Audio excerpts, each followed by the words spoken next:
Hi friends, ఈ రోజు మనం పూరి జగన్నాథ స్వామి వారి ఘనమైన రథయాత్ర గురించి తెలుసుకుందాం. రథయాత్ర పూరి ఒడిశాలోని జగన్నాథ ఆలయంలో జరిగే ప్రసిద్ధమైన ఉత్సవం. ఈ ఉత్సవం అసలైన శ్రద్ధాభక్తులకు గుర్తుగా నిలుస్తుంది. జగన్నాథ స్వామి, సుభద్రాదేవి, బలరాముడు విగ్రహాలను ప్రత్యేకంగా అలంకరించిన భారీ రథాలపై ఊరేగిస్తారు. హిందూ క్యాలెండర్ ప్రకారం ఈ సంవత్సరం రథయాత్ర జూలై 7వ తేదీన ఆషాఢ మాసంలోని శుక్లపక్షం 2వ రోజున జరుగుతుంది. ఇక్కడ ప్రజలు రథయాత్రను జగన్నాథ స్వామి తన భక్తులను కలవడానికి వారి ఇళ్లకు వెళ్లడానికి నిర్వహించే ఊరేగింపు అని నమ్ముతారు. ఇది జగన్నాథ స్వామి గుండీచాదేవిని కలవడానికి ఆమె ఆలయానికి వెళ్లే యాత్రగా కూడా చెబుతారు.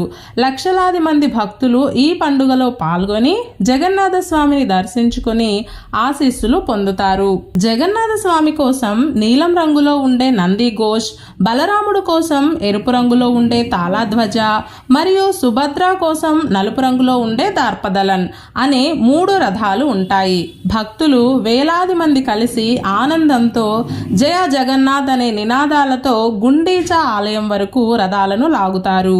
పూరి రథయాత్ర అనేది సంస్కృతి, సాంప్రదాయం, ఆధ్యాత్మికత అనే అద్భుతమైన కలయిక. ఇది మత సామరస్యానికి, భక్తికి ఒక నిదర్శనం. భక్తుల ఆనందం, సమర్పణ, ఉత్సాహం ఈ రథయాత్రలో కనిపిస్తుంది.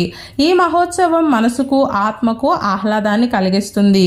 ఇంతటి ఆధ్యాత్మిక ఉత్సవంలో మీరు కూడా పాల్గొని ఈ పవిత్ర యాత్రలో భాగస్వాములవ్వండి. ఇలాంటి మరిన్ని ఆసక్తికర వీడియోల కోసం మా ఛానల్ సబ్స్క్రైబ్ చేయండి. మీ అభిప్రాయాలను కామెంట్స్ లో తెలియచేయండి. మీకు ఈ వీడియో నచ్చితే లైక్ చేయండి. త్వరలోనే మరిన్ని ఆసక్తికర వీడియోలతో మీ ముందుకు వస్తాము. అంటిల్ దెన్, జై జగన్నాథ్.